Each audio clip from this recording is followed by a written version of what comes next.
সঙ্গে আছি আমি খালেদ মহিউদ্দিন। সরকারের ভিতরে সরকার, ক্ষমতার ভরকেন্দ্র সামরিক বাহিনী এবং সামরিক বাহিনীর সাথে সরকারের, জনগণের বা অন্যান্য রাজনৈতিক দলের সম্পর্ক, আন্তঃসম্পর্ক বা গোপন কোনো আঁতাত নিয়েও নানা ধরনের কথা চলছে। এইসব বিষয় নিয়ে কথা বলার জন্য, ক্ষমতার ভরকেন্দ্র নিয়ে কথা বলার জন্য এবং আরও যেসব বিষয়গুলি রয়েছে নিরাপত্তা নিয়ে কথা বলার জন্য আমরা আজ সঙ্গে রয়েছে আমাদের বিএনপি চেয়ারপারসনের নিরাপত্তা উপদেষ্টা মেজর জেনারেল অবসরপ্রাপ্ত ফজলে এলাহি আকবর। জেনারেল আকবর, আপনাকে আমাদের অনুষ্ঠানে আসার জন্য স্বাগত জানাই, শুভেচ্ছা। আপনি আমাদের সময় দিয়েছেন, সেজন্য কৃতজ্ঞতাও জানাই। আমাদের সাথে আরও থাকছেন বাংলাদেশ জামায়াতে ইসলামের কেন্দ্রীয় মজলিসের শুরা সদস্য ডক্টর মোহাম্মদ আব্দুল মান্নান। ডক্টর মোহাম্মদ আব্দুল মান্নান, আপনি আমাদের সাথে যুক্ত হয়েছেন, আমাদের সময় দিয়েছেন, সেজন্য আমাদের শুভেচ্ছা ও কৃতজ্ঞতাও জানবেন। আমি একটু জেনারেল আকবর, আপনার কাছে একটা বিষয়ে আমি একটু প্রথমে জানতে চাইব, যে সেটি হলো আপনি সম্প্রতি ইনকিলাব পত্রিকার ডিজিটাল ভার্সনে একটা ভিডিও সাক্ষাৎকারে এবং অন্য আরেক জায়গায় কিছু রিটায়ার্ড অফিসারদেরকে অ্যাড্রেস করার সময় আপনি শেখ হাসিনার পতনে জেনারেল সেনাবাহিনীর জোরালো ভূমিকার কথা বলেছেন। আমাদের অনুষ্ঠানে গতকাল জনাব ফরাদ মাজার এসেছিলেন, তিনিও আসলে বন্দুকের নল ঘুরিয়ে দেওয়ার ব্যাপারে তার মতামত তিনি রেখেছেন। আমাদের প্রশ্ন যে আওয়ামী লীগ অন্তত দুটি নির্বাচন, আমরা তিনটি আসলে 14, 18, 24, এই তিনটি নির্বাচন যখন করলো, তখন সেনাবাহিনী তার আজকের ভূমিকা অর্থাৎ 2024-এর ভূমিকা কেন পালন করলো না? এখানে পার্থক্যটা কি জেনারেল ওয়াকারুজ্জামান? আপনার বিবেচনা একটু শুনতে চাইব, যে মানে। ধন্যবাদ খালেদ ভাই, এবং আপনার মাধ্যমে দর্শক যারা দেখছেন সবাইকে আমার সালাম নেবেন। আসসালামু আলাইকুম রহমতুল্লাহ বরকাত। প্রশ্নটা কোয়াইট পার্টিনেন্ট, কেননা তিনটে ইলেকশন একতরফা হয়েছে এবং কোনো ইলেকশনেই কিন্তু ভার্চুয়ালি এটা ওয়ান সাইড ইলেকশন হয়েছে, এবং তখন কেউই কিন্তু প্রশ্ন করেনি why it was not an inclusive election. এমনকি আমাদের পার্শ্ববর্তী দেশ তারা কিন্তু এখন ইনক্লুসিভ কথা বলছে, কিন্তু সেই সময় কোনো বাংলাদেশ এবং বিদেশে কেউই কিন্তু এই প্রশ্নটা খুব শক্তভাবে তুলে নেয়। যদি শক্তভাবে তুলতো তাহলে আমাদের এই অবস্থায় আমরা তো দাঁড়াতাম না। তবে হ্যাঁ, বলেছেন সেই দিন কেন এটা ব্যতিক্রম ঘটল, এটা নানা কারণ আছে।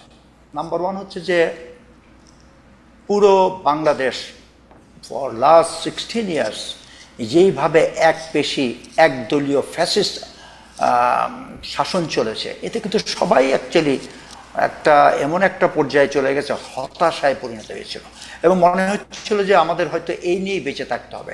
তবে একটা ভরসা সবার মনেই ছিল যে it's a matter of time, today or tomorrow. পৃথিবীতে কোথাও ফ্যাসিস্ট রেজিম কিন্তু চিরস্থায়ী ছিলেন না। তো আমরাও সেই একটি দিনেরই প্রত্যাশা করছিলাম। তবে এই জুলাই আন্দোলন সেই স্পার্ক প্লাগটা তারাই কিন্তু ইনিশিয়েট করেছে, এবং তাই এই আন্দোলনটা এক পর্যায়ে কিন্তু এটা থেমে যাচ্ছিল। কিন্তু কিছু বচন আমাদের প্রাক্তন প্রধানমন্ত্রী ওটাই কিন্তু আবার সেই সুপ্ত আগুনকে আবার পেট্রোল ঢালা মতন এটা আবার একটা বিরাট আন্দোলনে পরিণত করলো। সেই সময় এমন একটা পরিস্থিতি দাঁড়ালো যেখানে সেনাবাহিনীকে জনগণের মুখোপাক্ষী করা হচ্ছিল। আপনারা জানেন 3, 4 এবং 5, এই তিনটা দিন was very crucial in the sense, এই তিনটা দিনই কিন্তু এই পুরা জিনিসটার যে ঘটনাটা যেভাবে কন্ট্রোল করার চেষ্টা করি, এটা কিন্তু সরকারের হাত থেকে ফসকে গেছে। এবং এখানে কিন্তু আমি বলবো for the first time retired অফিসাররাও কিন্তু এতে তাদেরও এখানে কন্ট্রিবিউশন ছিল, এবং নট অনলি রিটায়ার্ড অফিসার, তাদের পরিবারবর্গও কিন্তু রাস্তায় নেমেছিল। এই যে রিটায়ার্ড অফিসার নামলো, এটা কিন্তু had a tremendous impact on those যারা আর্মিতে যারা চাকরি করছে। তারাও তো একই সমগোষ্ঠী। আমাদের অনেক অফিসারের ছেলেপেলে কিন্তু সেনাবাহিনীতে আছে। জুনিয়র লর্ড যারা ছিল, হ্যাঁ, একটা ফ্যাসিস্ট রেজিম উপরের লেভেলে কিছুদেরকে হয়তো বশ করতে পারে, কিন্তু একটা সংগঠন যাদের ট্রেনিংয়ের মূল মন্ত্র হচ্ছে দেশকে ভালোবাসা, the military academies and centres for the soldiers training, এদের বেসিক ট্রেনিং হচ্ছে কিন্তু to make somebody a patriot, দেশকে ভালোবাসা। যারা দেশকে ভালোবাসে তাদের অন্তরে কিন্তু এইরকম একটা ফ্যাসিস্ট রেজিম জগদ্দল পাথর মতন বসে থাকতে পারবে ইনফিনিটি, ইট ইজ ইম্পসিবল। আল্লাহ আমাদেরকে সেই সুযোগ করে দিয়েছে, এবং এই মুহূর্তেই কিন্তু আমাদের রিটায়ার্ড অফিসার এবং তাদের পরিবারবর্গ যেই পদক্ষেপটা নিয়েছিল, এটা কিন্তু সেনাবাহিনীকে নতুন করে ভাবতে বাধ্য করেছে।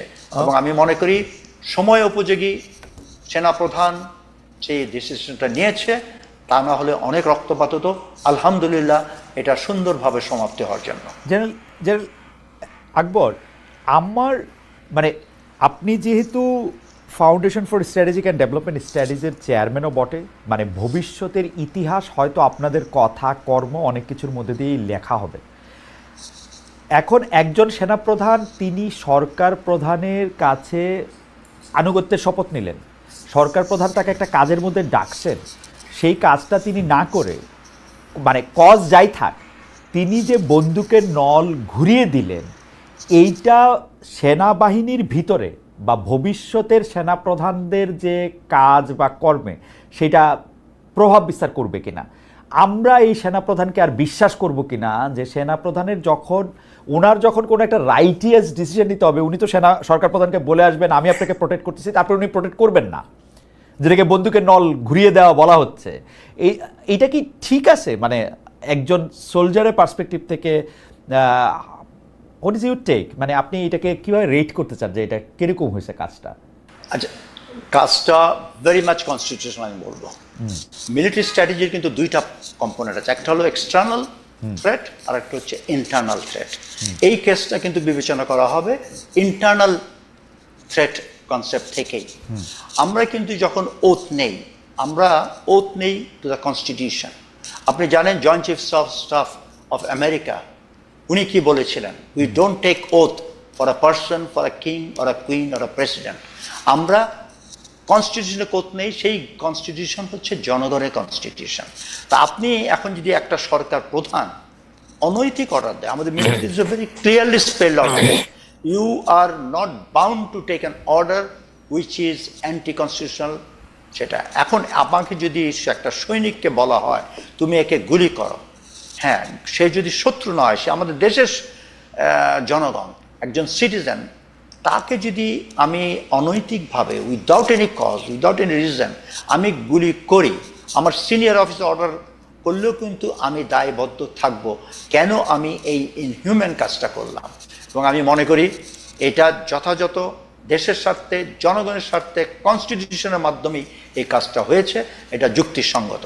এটা না হলে ফ্যাসিস্ট রেজিম পৃথিবীর কোথাও থেকে উঠতে পারতো না। এবং পৃথিবীর সব ফ্যাসিস্ট রেজিম জন উত্থান সাথে সাথে সেনা সদস্যরা যখন এতে হাত মিলিয়েছে তখনই সাকসেসফুল হয়েছে। বিএনপি অনেক আন্দোলন করেছে, ওই একটাতে তো ফ্যাসিস্ট রেজিম পালিয়ে যায় নাই। আমি সবসময় একটা কথাই বলতাম, উত্তরপাড়া যেদিন আপনার সাথে একসাথে হবে, জনগণের সাথে এক হবে, সেই দিনই ফ্যাসিস্ট রেজিমের অবসান। সেটাই হয়েছে। জেনারেল আকবর, এটা তো 24-এর ঘটনা, তো সেটা সাক্ষী উত্তরপাড়া অর্থাৎ ক্যান্টনমেন্ট যখন এই আন্দোলনের সাথে আসছে তখন এটা এক হয়েছে। কিন্তু আমার প্রশ্ন হচ্ছে এইটা কি আমাদের জন্য কোনো অশনি সংকেত কিনা?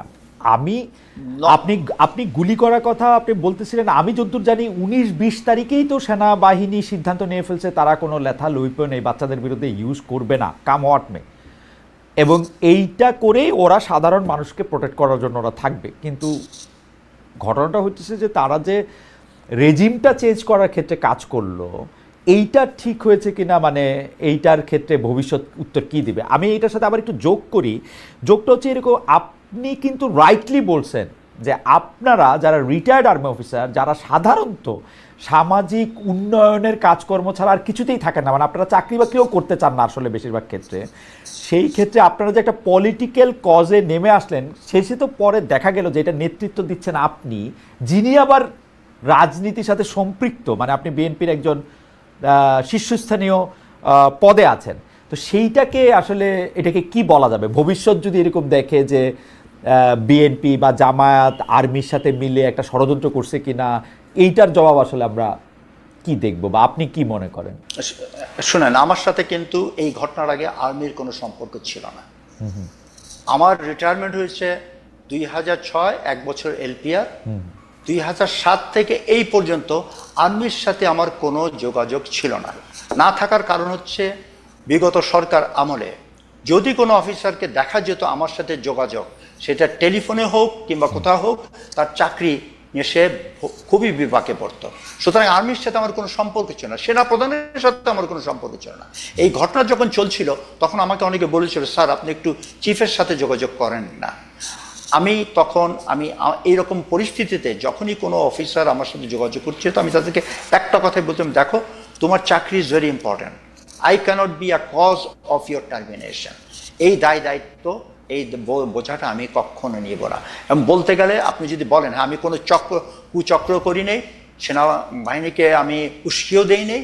আমার এই 2008 সালে আমি বিএনপির সাথে ম্যাডামের আহ্বানে ওনার সাথে যোগ করি, ওখান থেকে আমাকে আজ পর্যন্ত কেউ বলতে পারবে না আমি এমন কর্মকাণ্ড করছি যে আমার বক্তব্য কোনো কিছু সেনাবাহিনীকে উস্কে দেওয়া হয়েছে।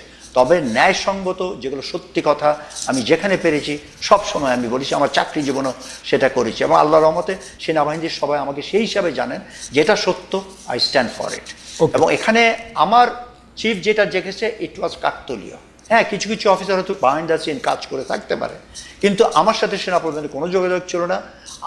ওখানে ওনার অফিস থেকে আমার ইনভিটেশন এসেছে, সেই হিসাবে আমি গেছি। সেই 5 আগস্ট 10টা থেকেই কিন্তু আমার সেনাপ্রধানের সাথে face to face first meeting and first discussion. তো এখানে আমি কখন উস্কালাম, কেউ বলতে পারবে না যে আমি বিহাইন্ড দ্য কু অর হেড অফ দ্য কু। আমার মনে হয় যে আমরা আপনার কাছ থেকে এই বিষয়ে একটা পরিষ্কার ধারণা পেয়েছি। আমরা একটু ডক্টর মোহাম্মদ আব্দুল মান্নানের কাছে যেতে চাই। ডক্টর মোহাম্মদ আব্দুল মান্নান, সরকারের ভিতরে সরকারের একটা কথা আমরা শুনে আসছি, ক্ষমতার ভরকেন্দ্র নানা জায়গায়, সেই কথা সরকারের উপদেষ্টারাও বলতেছেন। সরকারের উপদেষ্টাদের মধ্যেও কেউ কেউ বলতেছেন, এই মানে অন রেকর্ড বলতেছে যে এটা একটা দুর্বল সরকার। এই যে দুর্বলতা বা ভরকেন্দ্র, এটা কখনো বলা হইতেছে যে সরকার বিএনপির সাথে বেশি সম্পৃক্ত, কখনো বলা হইতেছে সরকার জামাতের সাথে বেশি সম্পৃক্ত। আমি জামায়াতের একজন নেতা হিসেবে আপনার কাছে, মজলিসে শুরার সদস্য হিসেবে আপনার কাছে জানতে চাই যে জামায়াতে ইসলামী আসলে কার সাথে বেশি এখন সম্পর্ক বেশি বলে মনে করে, সরকার প্রধানের সাথে না সেনা প্রধানের সাথে? আমরা কিন্তু একটা দেখছি, আমাদের সেনা প্রধান জনাব ওয়াকারুজ্জামান 5 তারিখের পরে সবাইকে আশ্চর্য করে দিয়ে প্রথম নামটি জামায়াতে ইসলামীর বলছিলেন, যার সাথে তিনি কথা বলতে চান। অনেকে বলছেন সেটা তার স্লিপ অফ টাং, অনেকে বলছেন যে না, এইটা উনি বিএনপিকে ব্যালেন্স করার জন্য এটা উনি করছেন। আমি আপনার কাছ থেকে একটু শুনতে চাই, মানে আমি বাজার, এর কোনোটাই আমার মন্তব্য না, বাজারে কি কথা চালু আছে সেটা আমি আপনাকে বললাম। জি, আপনাকে অসংখ্য ধন্যবাদ খালিদ ভাই, সাথে আমাদের সম্মানিত শ্রদ্ধাভাজন অবসরপ্রাপ্ত মেজর জেনারেল ফজলে আকবর, আপনাকেও অনেক ধন্যবাদ। সম্মানিত দর্শক শ্রোতা, আপনাদেরকে ধন্যবাদ জানাচ্ছি। আপনি যে প্রশ্নটা করেছেন যে ক্ষমতার ভর কেন্দ্রটা কোথায়, আসলে তো বাংলাদেশের সংবিধান এবং যে প্র্যাকটিস আমাদের রয়েছে সেই জায়গায় যিনি ক্ষমতার ভরকেন্দ্র হওয়ার কথা বর্তমান ইয়েতে, তিনি প্রধান উপদেষ্টাকে কেন্দ্র করেই তো ভরকেন্দ্র তৈরি হবে, এবং সেটা ডিপেন্ড করবে প্রধান উপদেষ্টা এবং তার উপদেষ্টা পরিষদ কিভাবে রাজনৈতিক দলগুলোকে ডিল করতেছেন তার উপরে। আর রাজনৈতিক দলগুলোর সমর্থন নিয়েই কিন্তু এই উপদেষ্টা পরিষদ গঠিত হয়েছে। সেই উপদেষ্টা পরিষদ গঠনে প্রধান সেনাপ্রধান এবং প্রধান বিচারপতি, তারপরে রাষ্ট্রপতি সবাই ইনভলভ ছিলেন, রাষ্ট্রের সমস্ত উইং। তো সেই জায়গা থেকে সবাই মিলেই তো এই সরকারের শপথ হয়েছে। এখন একটা কথা শপথের ভিতরে আছে, রাগ এবং বিরাগের বশবর্তী হয়ে কেউ কোনো কাজ করবেন না। কখনো কখনো যদি এই জায়গা থেকে কেউ সরে যাইতে চায় অথবা ডাইনে বামে যেতে চায়, তাহলে পলিটিক্যাল পার্টি হিসেবে, একজন ওয়েল উইশার হিসেবে, বাংলাদেশের একজন নাগরিক হিসেবে যে কেউ এটাকে ধরতেই পারে এবং বলতেই পারে যে না, এটা ঠিক হচ্ছে না। যেরকম বাংলাদেশ জামাত ইসলামী আমির ডক্টর শফিকুর রহমান, তিনি খুব স্পষ্টভাবে বলেছিলেন, লন্ডন বৈঠককে স্বাগত জানিয়েছিলেন, কিন্তু লন্ডনে বসে একটা দলের সাথে আলাদা করে প্রেস ব্রিফিংটাকে আমরা সাপোর্ট করি নাই। এটাকে বলা হয়েছে একটা ভর তৈরি হয়েছে, এটাও আপনি বলতে পারেন। তাহলে সরকার হয়তোবা নিজেদেরকে বারবার বলতে চাচ্ছেন যে দুর্বল সরকার, এবং আপনি দেখেছেন যে যখনই একটা ক্রাইসিস তৈরি হয়েছে তখন এই সরকার রাজনৈতিক দলগুলোকে ডাকতেছেন এবং ডাকার পরে তাদের সাথে আলাপ আলোচনা করছেন, আলাপ আলোচনা করে সেখানে তাদের কাছ থেকে একটা কমিটমেন্ট নিচ্ছেন। আবার দেখবেন যে একবার উনি তো বললেন যে আমি থাকবো না, আমি চলে যাব, এরপরে রাজনৈতিক দলগুলো একের পর এক যে তাকে রিকোয়েস্ট করলেন যে হ্যাঁ আপনি থাকেন, আমরা আপনাকে সহযোগিতা করব। তাহলে বোঝা যাচ্ছে যে মূলত প্রধান উপদেষ্টাকে কেন্দ্র করে এই ভর কেন্দ্রটা তৈরি হয়েছে। এখন বাংলাদেশের রাজনীতিতে এই অন্তর্বর্তী সরকারের একটা বড় চ্যালেঞ্জ হচ্ছে একটা মানে সুষ্ঠু এবং নিরপেক্ষ নির্বাচন উপহার দেয়া। সেই জায়গায় যদি ওনারা কোনো অবস্থান বা কার্যক্রম দ্বারা কোনো দিকে ঝুঁকে পড়েন, সেটাই জনগণ বড় সন্দেহের চোখে দেখবে।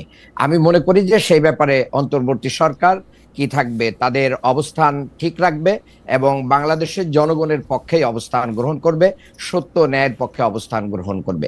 আরেকটা কথা আপনি বলেছেন যে সেনাপ্রধান যখন সরকার গঠনের আগে জামাত ইসলামীর আমিরের নাম বলেছেন, উনার ওই মুহূর্তে যার নাম সামনে আসছে উনি তার কথা বলেছেন, এটা ইন্টেনশনালি বলেছেন কি না বলেছেন এটা সেনাপ্রধান নিজেই বলতে পারবেন। কিন্তু ডক্টর আব্দুল মান্নান, মানে আপনি ডক্টর শফিকুর রহমানের কথা বলতেছিলেন, কিন্তু জামায়াতে ইসলামী এই সরকারের সময় রাজনৈতিক দল হিসাবে যতটা গুরুত্ব পাচ্ছে সেইটাকে কি আপনি প্রপোর্শনেট মনে করেন? আপনি কি মনে করেন যে জামায়াত আসলে সর্বশেষ যে হিসাব, সেই হিসাব মতে জামায়াত আসলে এতটা যেটাকে বলা হচ্ছে মানে মানে 32টা দল নিয়ে ধরেন রাজনৈতিক ঐক্যমত্যর কমিশনের একটা আলাপ হইতেছে, কিন্তু আমরা তো সেই 32টা দলের মধ্যে সবাইকে ইকুয়াল দেখতেছি না, কাউকে কাউকে মোর দেন ইকুয়াল দেখতেছি, মোর ইকুয়াল দেন আদার্স দেখতেছি। এই জামায়াতে ইসলামীকে এই মোর ইকুয়াল দেন আদার্সটা হওয়াটা ডিজার্ভ করে কিনা, নাকি জামায়াতে ইসলামীর সাথে যেহেতু সরকার প্রধান বা সেনা প্রধানের একটা নিবিড় সম্পর্ক রয়েছে সেইটা আপনাদের ক্ষমতার উৎস? না, আমি মনে করি সেটা না, এটা সুস্পষ্ট। আপনি সত্যের পক্ষে ন্যায় যদি বলেন, তাহলে এই ন্যায় বলার ক্ষেত্রে আপনি যদি স্টাবলিশ থাকেন, ইস্তেকামাত থাকেন, তাহলে আমি মনে করি সেটাই হচ্ছে আপনার সবচেয়ে বড় জায়গা। সেনাপ্রধান বা অন্যরা এটা বড় জায়গা না। আমি মনে করি আমরা ন্যায় কথা বললে জনগণ এটাকে সাপোর্ট করবে, সেই জায়গা থেকে আমাদেরকে সরকার প্রধান বা অন্যরা এটা মানতে বাধ্য হবে, এটাই আমাদের স্ট্যান্ড। আপনার কাছে কি মনে হচ্ছে আপনারা পিআর নিয়ে যে স্ট্যান্ডটা নিচ্ছেন সেটা ন্যায়ভিত্তিক স্ট্যান্ড, মানে প্রপোর্শনাল রিপ্রেজেন্টেশনের যেটা কথা আপনারা বলতেছেন এখন ইলেকশনের এই কয়েকটা সময় আগে এসে, এবং সেটা ক্ষেত্রে আপনারা প্রথমে উচ্চকক্ষের কথা বলা হইলো, পরে নিম্নকক্ষের কথাও বলা হইতেছে, এবং আপনারা বলতেছেন যে পিআর ছাড়া আপনারা ইলেকশন যাবেন না, সেটা ন্যায়ভিত্তিক স্ট্যান্ড মানে?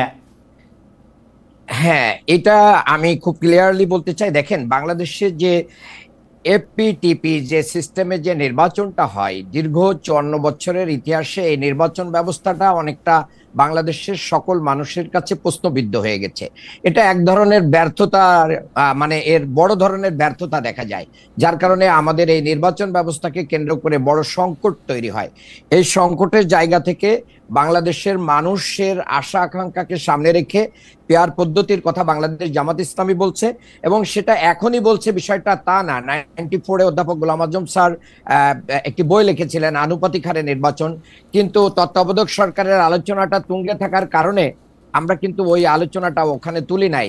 তখন তত্ত্বাবধায়ক সরকারটাকে প্রতিষ্ঠা করাটাকে আমরা বড় গুরুত্ব দিয়েছি।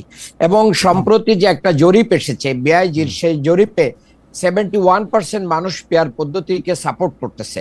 তাহলে এই জায়গা থেকে বোঝা যাচ্ছে যে অল্প সময় হলো 71% মানুষ পেয়ার পদ্ধতিকে সাপোর্ট করতেছে বিআইজিএস এর জরিপে। জি জি, সেটাই আমরা দেখলাম যে, না সরি, বিআইজিএস না, এটা হচ্ছে সুজনের জরিপ। সুজন যে জরিপটা করেছে সেখানে বলছে সুজন যে 71% মানুষ তাদের জরিপ বলছে যে এটাকে সাপোর্ট করে।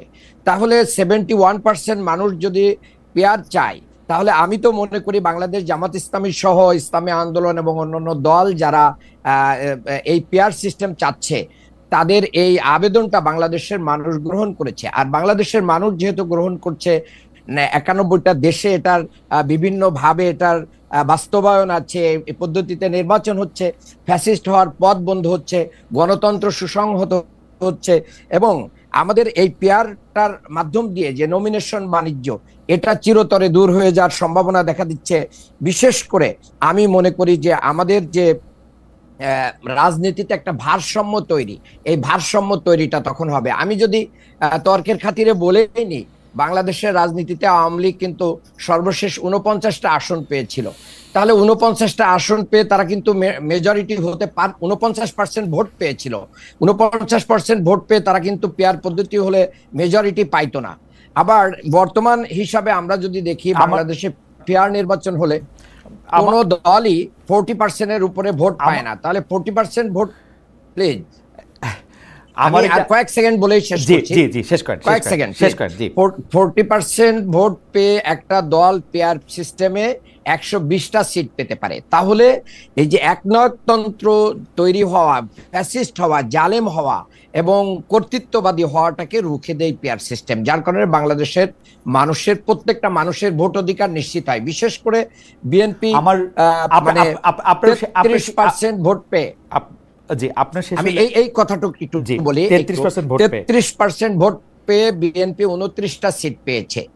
এই 33% মানুষের সাপোর্ট বিএনপি কাজে লাগাইতে পারতো যদি পেয়ার সিস্টেম থাকতো। ওকে, আমি আমার প্রস্তাবটা বলি।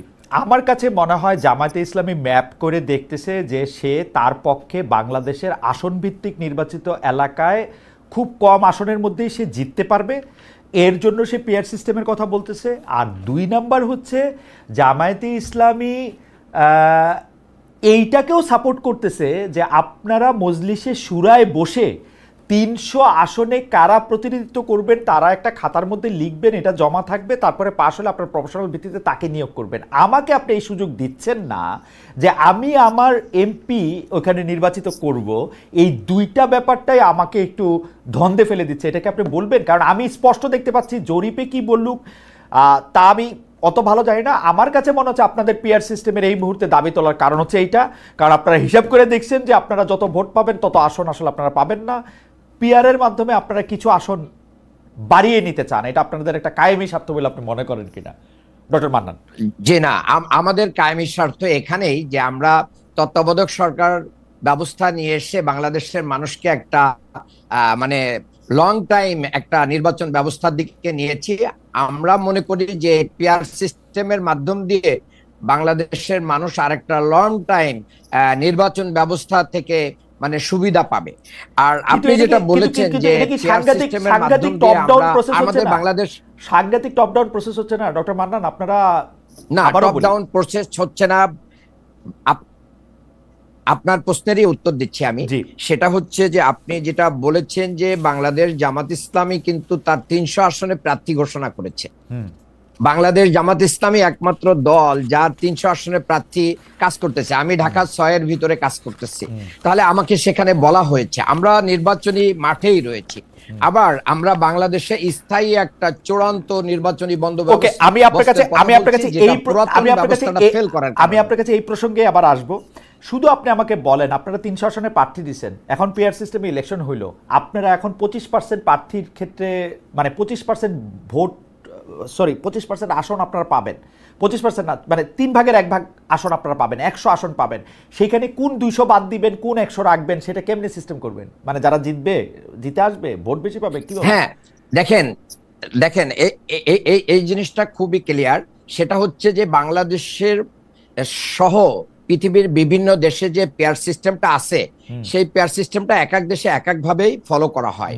তো আমরা যদি পেয়ার সিস্টেমটাকে ওন করতে চাই, তখন সকল রাজনৈতিক দলগুলোর ঐক্যমতের ভিত্তিতে একটা মিক্সড পেয়ার সিস্টেম চালু করা হবে। আমি আপনাকে বলি, আমি ইফেক্টিভ পেয়ার সিস্টেম নিচের আসনে দেখে আসছি জার্মানিতে। That is so complicated. অধিকাংশ রাজনীতিবিদরাও এটা নিয়ে আসলে হিমশিম খায়। যাই হোক, এটা নিয়ে আপনারা আলোচনা করে এটা ঠিক করবেন, অর্থাৎ আরো 2-3 বছর পরে। নিউজিল্যান্ডে আছে ওরা 2-3 বছর কেন? নিউজিল্যান্ডে 40 লাখ লোক, নিউজিল্যান্ডে 40 লাখ লোক, অধিকাংশ লোক এমপি হইতেই চায় না, জোর করে এরা এমপি হয়। নিউজিল্যান্ডের উদাহরণ দিয়া তো এটা একটা মুশকিল উদাহরণ আর কি। এই বন্দোবস্তই চেঞ্জ করতে হবে। মানুষ এমপি হতে চাবে কেন? যে বড় লোক হওয়ার জন্য, টাকা পয়সা, বিত্ত, এইটা ভালো কথা বলছেন, মানে টাকা রাতারাতি বড় লোক, এই জায়গা থেকে বের করে আসতে হবে। জনগণের সেবার জন্য যখন হবে তখন দেখবেন যে এটা চেঞ্জ হয়ে আসবে, আস্তে রাজনৈতিক কালচার চেঞ্জ হবে। এইটা ভালো কথা বলছেন। আচ্ছা, আমি একটু জেনারেল আকবরের কাছে যেতে চাই। জেনারেল আকবর, আমরা দেখেছি যে বাংলাদেশের রাজনীতিতে খুব গুরুত্বপূর্ণ একটা চরিত্র হয়ে থাকতেছে হচ্ছে ডিজিএফআই। গত 15 বছরে ডিজিএফআইকে যেভাবে ব্যবহার করা হয়েছে এবং পরে ডিজিএফআইকেই শক্তিশালী করার জন্য এনটিএমসি মানে যেটা ন্যাশনাল টেলিকমিউনিকেশন মনিটরিং সেলও হয়েছিল, তারা একসঙ্গে কাজ করা, প্রধানমন্ত্রীকে ফিড করা, প্রধানমন্ত্রীকে তথ্য দেওয়া, রাজনৈতিকভাবে টাকা খরচ করার মতো বিভিন্ন ব্যাপার, ইলেকশনের সময় মামলা মোকদ্দমা থেকে শুরু করে নানা ধরনের জিনিস, আপনি এগুলি আরও ভালো জানেন, আমাদের দর্শকরাও জানেন। কিন্তু আমাদের প্রশ্ন হচ্ছে, এই ডিজিএফআই সাধারণত সরকার প্রধানের অধীনে থাকে, কিন্তু আমরা ক্রমাগতভাবে অভিযোগ শুনে যাচ্ছি যে এই সরকার একটা দুর্বল সরকার, কারণ ডিজিএফআই তার অধীনে নাই। আসলে ডিজিএফআই সেনাপ্রধানের অধীনেই থাকতেছে, সেজন্য সরকার এবং সামরিক বাহিনী বা সেনাবাহিনীর মধ্যে কিছু ইস্যু তৈরি হইতেছে, ক্ষমতার কেন্দ্র তৈরি হইতেছে এবং নিরাপত্তাজনিত ঝুঁকি তৈরি হইতেছে। আপনি যদি একটু এই বিষয়টাতে একটু আলোকপাত করতেন। জি, প্রথমে আপনার বুঝতে হবে ডিজিএফআই এর তার অর্গানাইজেশনাল টার্মস অফ রেফারেন্সটা কি, সে কি দায়িত্বের জন্য ডিজিএফআই করা হয়েছে। ডিজিএফআই এক্স্যাক্টলি করা হয়েছে আন্তঃবাহিনী ইন্টেলিজেন্স, বোথ উইদিন এবং অ্যাক্রস দি বর্ডার। ডিজিএফআই কিন্তু আমাদেরকে খবর দিবে যে পার্শ্ববর্তী দেশ মোবিলাইজেশন শুরু করেছে, আপনার যুদ্ধের প্রস্তুতি নেওয়া উচিত। এই সিগন্যালটা কিন্তু আমরা ডিজিএফআই থেকে আশা করি। এবং internal within the three services, এখানে এমন কোনো national security, any national Hazard কিংবা ইভেন কু করার মতন যদি কোনো ঘটে সেটা, কিংবা কোনো বিদ্রোহের ঘটনা ঘটে, এই ঘটনাগুলো কিন্তু ডিজিএফআই মনিটর করার কথা।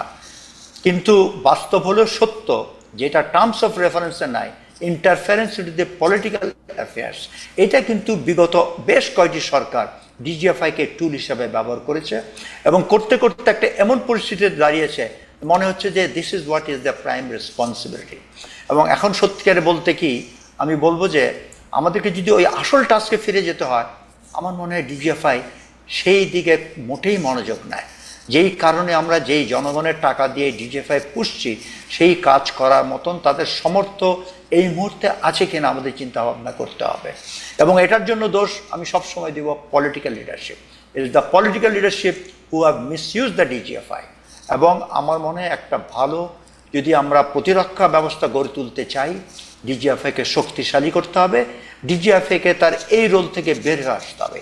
ডিজিএফআই এবং যেই কাজটা করে এটা মূলত এই কাজগুলো এনএসআই এর কাজ, নট ডিজিএফআই এর কাজ। তো আমার মনে হয় এই দিক থেকে আমাদের সচেতন হওয়া উচিত।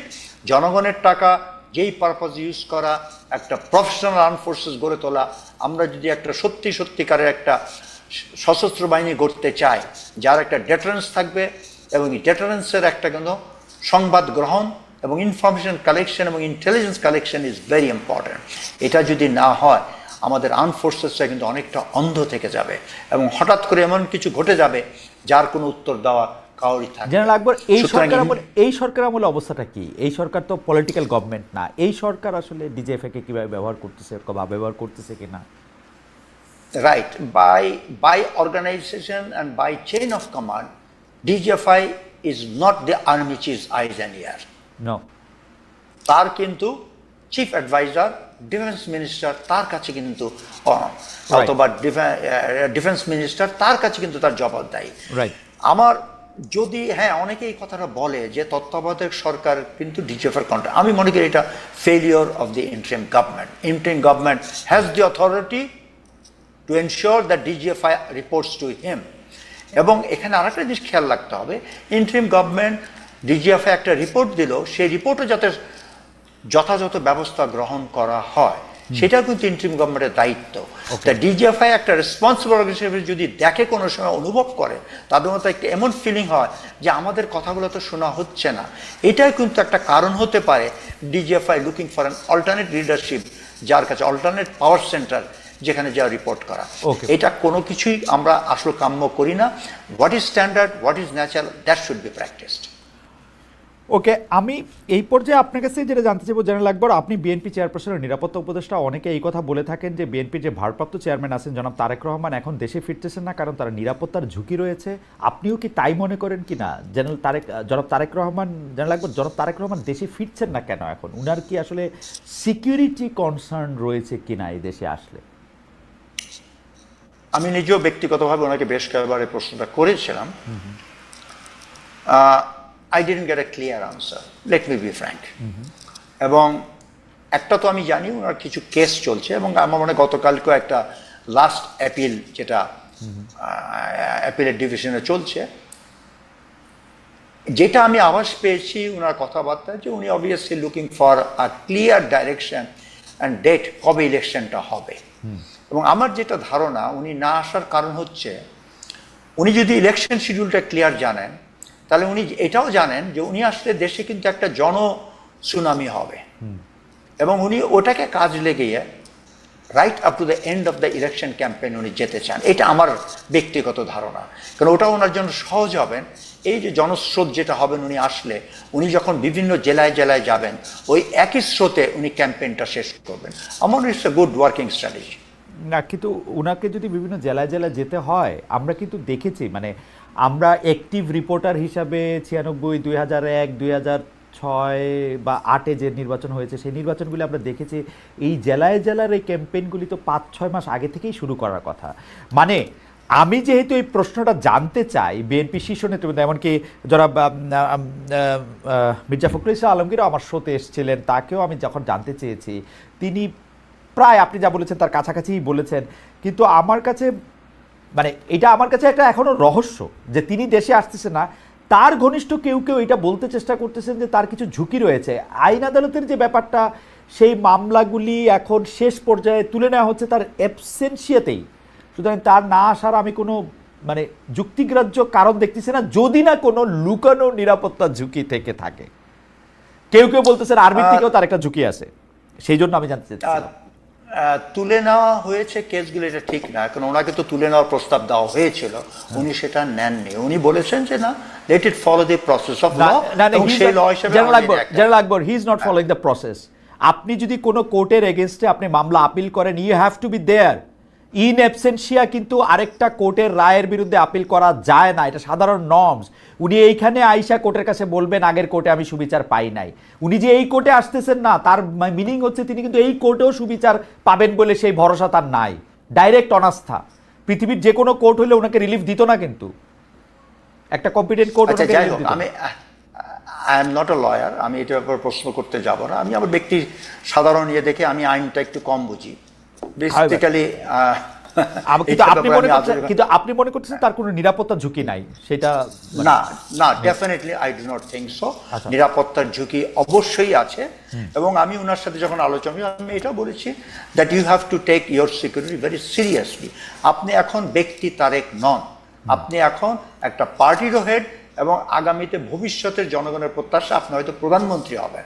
এবং বর্তমানে জিও পলিটিক্যাল যে টেনশনটা চলছে, আমার বলার বিস্তারিত করার দরকার নেই, আপনিও বুঝেন যে বেনাজিরের মতন লোক যখন ক্লোজ রেঞ্জে শট করে ওনাকে মেরে ফেলা হলো, যখন গণসংযোগে যাবেন উনি কিন্তু becomes a very soft target, এবং তার সেই নিরাপত্তা ব্যবস্থাটা ইনশিওর করা মনে হয় সরকারেরও অবশ্যই অবশ্যই অবশ্যই। আমি মনে করি যে এইটা আদারওয়াইজ আমার কাছে মনে হয় যে নিরাপত্তার ঝুঁকি যদি থাকে, বা নিরাপত্তার ঝুঁকিটা অবশ্যই আসে, উনি একটা সফট টার্গেট হতে পারেন নানা ধরনের ক্যাওস লাগানোর জন্যই। সেই ক্ষেত্রে তার নিরাপত্তা নিশ্চিত করা সেটা অবশ্যই দরকার। আমি আপনার সাথে সম্পূর্ণ একমত। আমাদের একজন দর্শক, তিনি তার নাম বলছেন না, তিনি তার নাম বলছেন সিভিলাইজড। তার আগে একটা মেসেজ অনেকবার আসছে মান্নান ভাই আপনাকে বলার জন্য, মক্তব ইসলামিক এডুকেশন, উনারা বারবার একই মেসেজ পাঠাচ্ছেন। পিআর হচ্ছে ইসরায়েলি ফর্মুলা। তারপরে এই সিভিলাইজ ভদ্রলোক তিনি খুব ইন্টারেস্টিং মেসেজ পাঠাচ্ছেন, খালেদ মহিউদ্দিন ইসরায়েলের এজেন্ট। তারপরে তিনি বলছেন খুব নিম্নমানের এজেন্ট, মানে উনি আবার ভাবছেন যে মানে আমি আবার নিজেকে খুব ফ্ল্যাটার্ড বোধ করতেছি কিনা ইসরায়েলের এজেন্ট হয়ে। তারপর তিনি বলছেন যে খুব নিম্নমানের এজেন্ট, আর বলা হইতেছে যে পিআর হচ্ছে ইসরায়েলের কি পিআর হচ্ছে ইসরায়েলের ফর্মুলা। ডক্টর আব্দুল মান্নান, আমি আপনার কাছে আসছি। আমি যে প্রশ্নটি নিয়ে আপনার কাছে আসতে চাই তার আগে আমরা দর্শক কাছে একটা জরিপের কথা বলতেছিলাম যে দেশে ৭১কে ভুলিয়ে দেওয়ার ষড়যন্ত্র চলছে, মন্তব্য করেছেন বিএনপির মহাসচিব মির্জা ফখরুল ইসলাম আলমগীর। প্রিয় দর্শক, এই অভিযোগ সঠিক বলে মনে করেন কিনা? শতকরা ৪২% দর্শক মনে করেন যে এটি সঠিক, শতকরা ৫৮% দর্শক মনে করেন এটি সঠিক না। আমরা দুটি বিষয় আপনার কাছে প্রশ্নের জন্য আসতে চাই জনাব মান্নান। একটি প্রশ্ন আপনি নিশ্চয়ই খেয়াল করেছেন, ডাকসু ইলেকশনের একটা তফসিল ঘোষণা করা হয়েছে। ৯ সেপ্টেম্বর আমরা ডাকসু ইলেকশন দেখব। অনেক প্রার্থী বিশ্ববিদ্যালয়ে বেশ একটা সাজ রব, ঢাকা বিশ্ববিদ্যালয়ে নিয়ে অনেক কিছু করছেন, কিন্তু আমার একটা বিষয়ে আমার খুব নজর কেড়েছে। এর মধ্যে একজন প্রার্থী, তিনি আমাদের একজন বীরশ্রেষ্ঠকে হাইজ্যাকার বলে পাকিস্তানের একজন মানে আরেকজন অফিসার, যিনি ওই বিমানটি নিয়ে আসার ব্যাপারে বাধা দিয়েছিলেন, তাকে বীর বা বীর যোদ্ধা বলেছেন। মানে এইসব ব্যাপারগুলি কি মানান ভাই? আওয়ামী লীগ একসময় চেতনার ব্যবসা করতো, বলতো যে আওয়ামী লীগ না থাকলে স্বাধীনতার কেউ বলবে না। আমরা কি এই আওয়ামী লীগের কথাগুলিরই আসলে এটার প্রতিফলন দেখি কিনা? মানে what is your stand as a party? মানে আপনি কি মনে করেন যে রশিদ মিনহাজ হচ্ছে বীর আর মতিউর রহমান হচ্ছে হাইজ্যাকার? যে আপনাকে অসংখ্য ধন্যবাদ। আসলে এই কোশ্চেনটা বাংলাদেশের সবসময় থাকে এবং এই কোশ্চেনটা বাংলাদেশ যতদিন থাকবে ততদিন থাকবে। আমরাও এটা মানে ফেস করতে চাই। আমরা তো 71-এর অনেক পরে আমাদের জন্ম। খালেদ ভাই, আপনিও সম্ভবত 71-এর পরেই আপনার জন্ম। আমি আপনার থেকে খানিক বড়, কিন্তু 71-এর পরে জন্ম। আমি হ্যাঁ, জি। তো এই জায়গা থেকে আমরা বাংলাদেশ জামাত ইসলামী বাংলাদেশকে ওন করে রাজনীতি করে। বাংলাদেশ জামাত ইসলামী তার সভা সমাবেশ মিছিল সবকিছুতে বাংলাদেশ জিন্দাবাদই বলে। কাজে বাংলাদেশ প্রতিষ্ঠার পরেই যে 54 বছরের রাজনৈতিক ইতিহাসে বাংলাদেশ জামাত ইসলামী এমন কোনো কর্মকাণ্ড পরিচালনা করে নাই যেটা বাংলাদেশের স্বাধীনতার সার্বভৌমত্ব এবং বাংলাদেশের স্বার্থের পরিপন্থী হয়, এরকম কোনো কর্মকাণ্ড করে নাই। কোনো ব্যক্তি বিশেষ বা একজন কোনো বক্তব্য দিলে সেটা জামাত ইসলামীর বক্তব্য হতে পারে না। দলীয় জায়গা থেকে বাংলাদেশ জামাত ইসলামের বাংলাদেশ জামাত ইসলামের নেতৃবৃন্দ বারবার ডক্টর মান্নান, এটা কি এটা কেন হয়? এটা কোইন্সিডেন্স যে প্রতিবারই আপনাদেরকে যারা ফলো করেন তারা আসলে পুরো বাংলাদেশটা নিয়ে একটা প্রশ্ন করেন। আপনার মনে আছে ইসলামী ছাত্র শিবিরের একটা পত্রিকা ছাপা হয়েছিল যেটাতে আপনাদের কেন্দ্রীয় সেক্রেটারি জেনারেল এটা করছিল। এটা কেন এরকম হবে?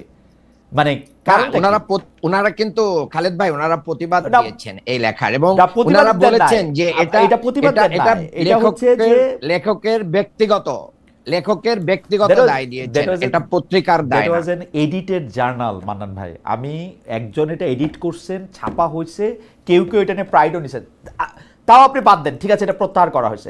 কিন্তু ঢাকা বিশ্ববিদ্যালয়ের ডাকসু ইলেকশন করতেছেন এরকম একজন বীরশ্রেষ্ঠ মতিউর রহমানকে হাইজ্যাকার বলতেছেন এবং রশিদ মিনহাজকে বলতেছেন বীর যোদ্ধা। না, এটা আপনি যদি কোনো ব্যক্তি বলে থাকে আপনি সেই ব্যক্তিকে বলতে পারেন। বাংলাদেশ জামাত ইসলামী এরকম স্ট্যান্ড বহন করে না।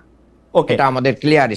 আমার মনে হয় যে আপনার বক্তব্য পরিষ্কার। কালকে ডক্টর ফরহাদ মজার আমাদের এখানে আসছিলেন, আসার পরে এই প্রসঙ্গ ধরে আমি বলতেছি, উনি বলতেছিলেন যতদিন বাংলাদেশে জামায়াত থাকবে ততদিন বাংলাদেশে আওয়ামী লীগ ফিরে আসার সম্ভাবনা থাকবে।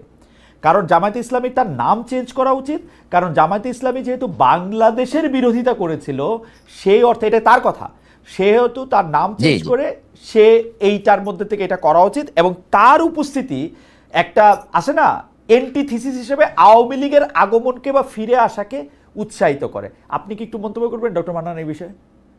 যে অফকোর্স আমি এটার মন্তব্য করতে চাই। আপনি এর আগে আমাকে প্রশ্ন করেছিলেন যে সেনা প্রধান কেন জামাতের নাম বললেন আগে, যে তা আমি এইটার উত্তরটা সেখানে নিয়ে যেতে যাই। দেখেন, যখন 5ই আগস্টের আগ দিয়ে যখন খুব ক্রুশিয়াল মোমেন্ট গুলো যাচ্ছিল আপনার জুলাই মাসের শেষ দিকে এসে, তখন কিন্তু বাংলাদেশের ফ্যাসিস্ট সরকার জামাত শিবিরকে নিষিদ্ধ করেছিল এবং তারা মনে করে নিয়েছিল যে এই আন্দোলনের সবচেয়ে বড় চালিকা শক্তি হচ্ছে জামাত শিবির, তাদেরকে নিষিদ্ধ করলে এই আন্দোলন শেষ হয়ে যাবে। কিন্তু এটা হিতে বিপরীত হয়েছে, জনগণ এটাকে প্রতিহত করেছে, অর্থাৎ ফ্যাসিস্টকে রুখে দিয়েছে সবাই মিলে। তার মানে এই আন্দোলনকে কেন্দ্র করে সবচেয়ে দলীয়ভাবে ক্ষতিগ্রস্ত হয়েছে বাংলাদেশ জামাত ইসলামী এবং তার অঙ্গ সংগঠনগুলো। সেই কারণে সেনাপ্রধানও এটা মনে করতে পারেন যে জামাত ইসলামীর কারণেই কিন্তু বাংলা এই আগস্ট গণ অভ্যুত্থানটা সহজ হয়েছে এবং এটা অগ্নিস্ফুলিঙ্গের মতোই কিন্তু ছড়িয়ে পড়েছিল সারা বাংলাদেশে। আর ফরহাদ মাজহার ভাই যেটা বলছেন, উনি সিনিয়র নাগরিক, উনি ব্যক্তিগতভাবে এটা বলতেই পারেন, বাংলাদেশে আমরা কোনো চেতনার ব্যবসাকে সামনে আগাইতে দিতে চাই না। সেটা মুক্তিযুদ্ধকে কেন্দ্র করে হোক, সেটা ৭১ ইস্যুকে কেন্দ্র করে হোক। আমরা মনে করি আমরা বাংলাদেশি, এই চেতনা আমাদের থাকবে, আমরা মুসলমান এই চেতনা আমাদের থাকবে, আমরা মুসলিম এই চেতনা আমাদের থাকবে। এই চেতনাকে ধারণ করে আগামীর বাংলাদেশকে গড়ার জন্য, গণতন্ত্রকে সুসংহত করার জন্য আমাদেরকে রাজনীতি করতে হবে।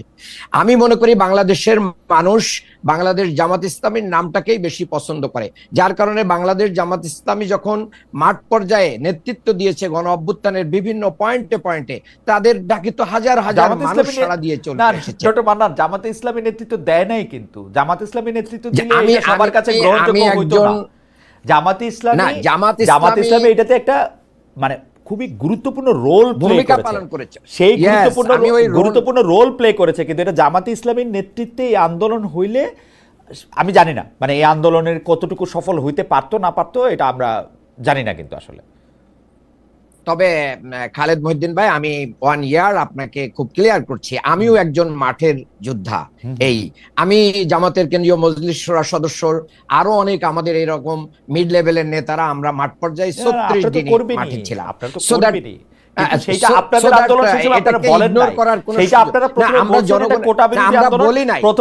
তারপরে বলেছেন বৈষম্য বিরোধী আন্দোলন, এক দফার আন্দোলন বহু পরে আসছে, জনগণ বলার পরে আপনারা বলছেন এটা মুভমেন্টের একটা স্ট্র্যাটেজি। ওকে, মুভমেন্টের স্ট্র্যাটেজি, সেটা তো ঠিকই আছে, মুভমেন্টের স্ট্র্যাটেজি। তবে আমি আপনার কাছে আবার আসব।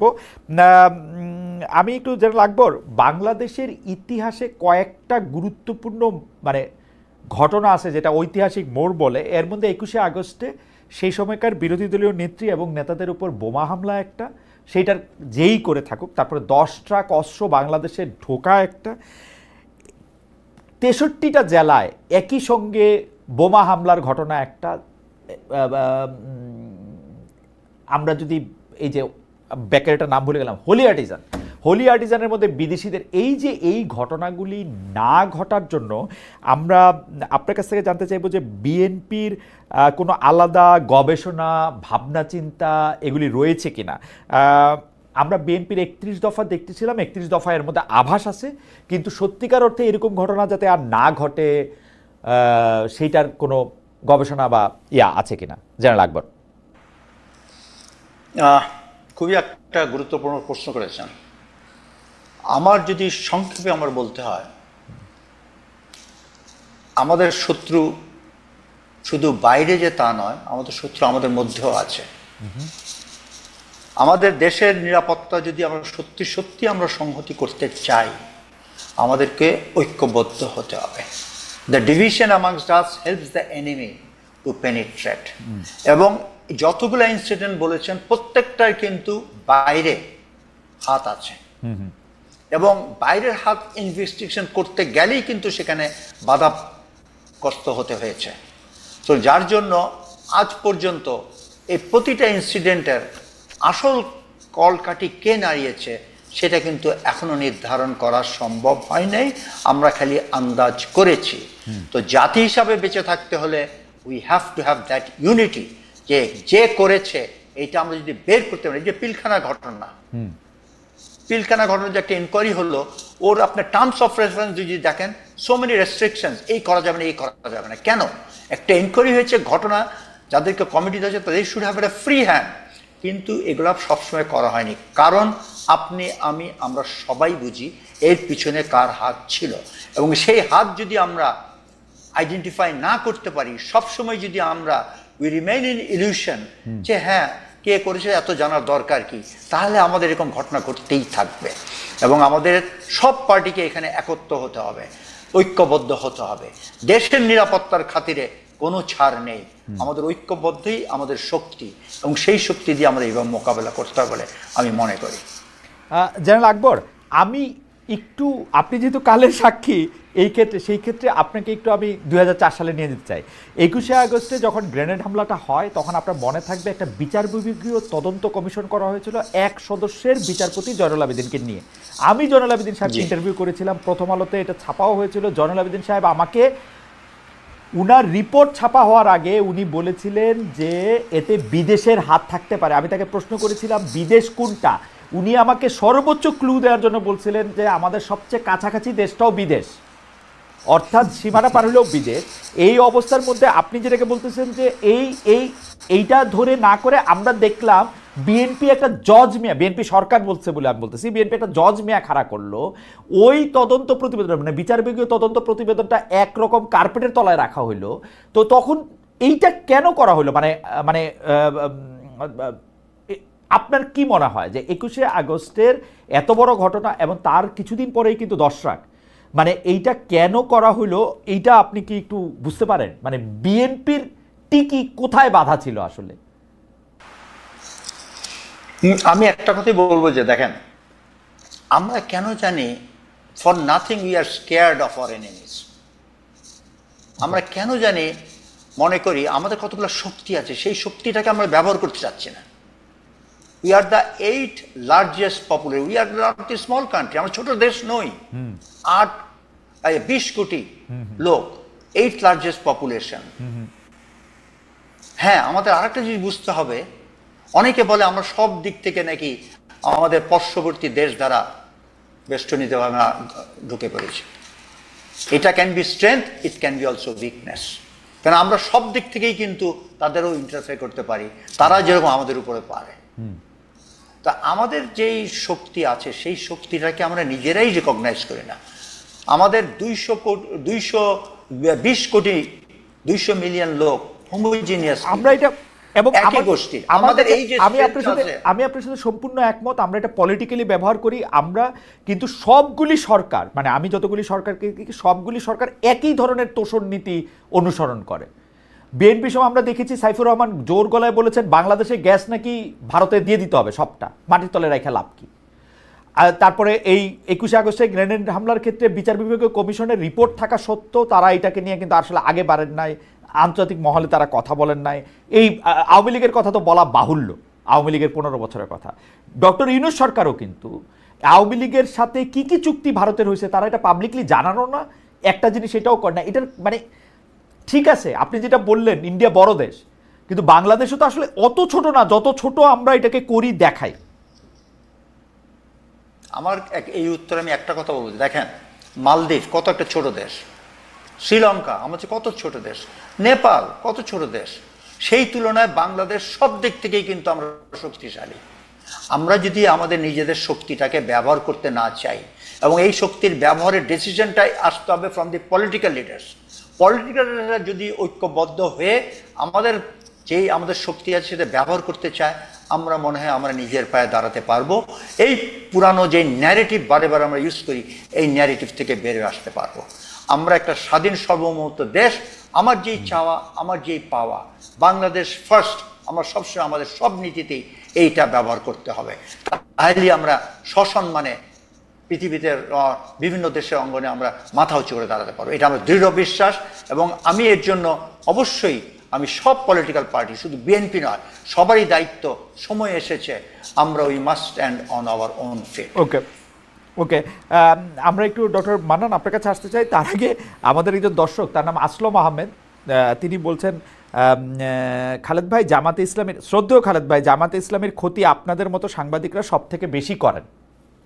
আচ্ছা ঠিক আছে, এটা মানলাম, কিন্তু ঘটনা হচ্ছে যে ডক্টর মান্নান, আমাদের প্রশ্ন ছিল যে আজকে দৈনিক যুগান্তরের একটা প্রিন্ট ভার্সনের প্রধান খবর হচ্ছে নির্বাচনী জোট গঠনের চেষ্টায় জামায়াত, অধিকাংশ ইসলামী দলের না।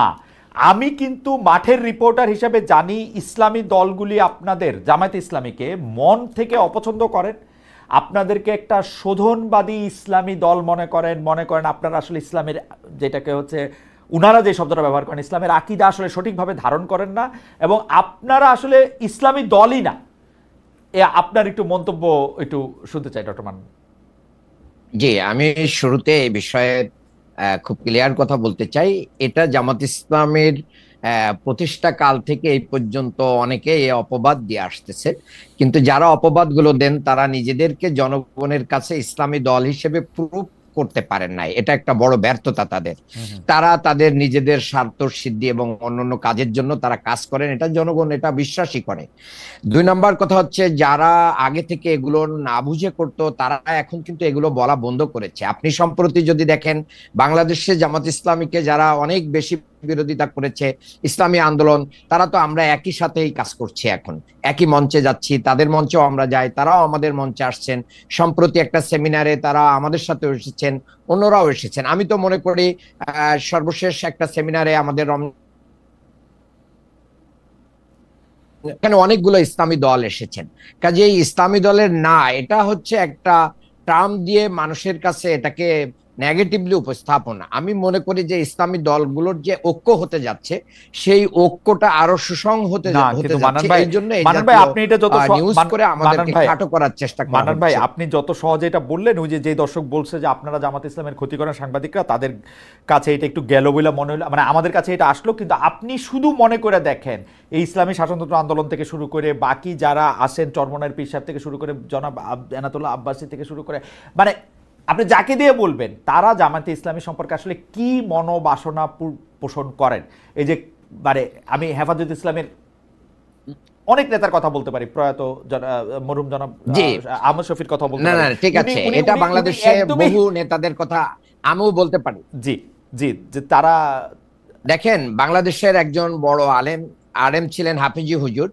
উনি একসময় রাজনীতিকে হারাম মনে করতেন, কিন্তু উনি রাজনীতি তওবানামা বই লিখে উনি রাজনীতিকে জায়েজ মনে, অর্থাৎ ইসলামের যে জিনিসগুলো আছে সেগুলো জামাত ইসলামী যত আগে থেকেই মনে করে, অনেকের বুঝতে সেটা অনেক দেরি লেগে গেছে। এবং আমি মনে করি বাংলাদেশে যত দিন যাবে তত জামাত ইসলামীকে বোঝা আরো ইসলামী দলগুলোর জন্য সহজ হবে, আমাদের কাছাকাছি আসবে, দূর থেকে এর সমালোচনা করবে না। আরেকটা জিনিস আমি মনে করি, মানুষ হিসেবে আমরা এখানে 3 জন আছি, আমরা কেউ ভুলের ঊর্ধ্বে না, আমাদের ভুল ত্রুটি থাকতেই পারে। আমাদের আমিরে জামাত সহ নেতৃবৃন্দ বলেন, আমাদের যদি কোনো ত্রুটি থাকে আপনারা ধরিয়ে দেন, আমরা এগুলোকে সংশোধন করব। আমরা ভেদাভেদ করে আমাদের দেশকে ক্ষতিগ্রস্ত করতে চাই না, ইসলামকে ক্ষতিগ্রস্ত করতে চাই না। ভেদাভেদের রাজনীতি বন্ধ করে আমরা এগিয়ে যেতে চাই। আপনি জানেন যে ইসলামে 4টা মাযহাব আছে, এই 4 মাযহাব কিন্তু ভিন্ন ভিন্ন ইবাদত করলেও একটা প্রশ্নে, দিনের প্রশ্নে আমরা সবাই এক। কাজে এই ভিন্ন ভিন্ন ভাবে আমাদের ইবাদত বندگی চলতে পারে, ভিন্ন মত থাকতে পারে, তার অর্থ এই না যে আমরা মুসলমানিত্বের প্রশ্নে, ইসলামের প্রশ্নে আমরা আলাদা। ইসলামী দলগুলোর জোট কি তাহলে হচ্ছে আপনাদের সঙ্গে? আমরা আশাবাদী, ইনশাআল্লাহ। আপনারা আশাবাদী। আর এনসিপির সঙ্গে কোনো আলোচনা কি হচ্ছে?